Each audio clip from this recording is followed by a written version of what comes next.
Kemudian lagi dikenalkan dengan angka atau nomor 9. Ya ini mudah-mudahan dengan ini ada pemikiran bagaimana sikap terjang 9 wali.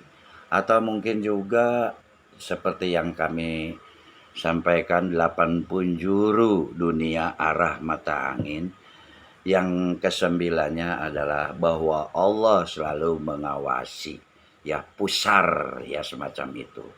Jadi sebagai kita yang di penghujungnya menjadi khalifah, ya yang akan dipercaya untuk mengurusi muka bumi, ya minimal yang pertama adalah ada peningkatan sebagai manusianya, sebagai muslimnya, sebagai mukminnya, ya.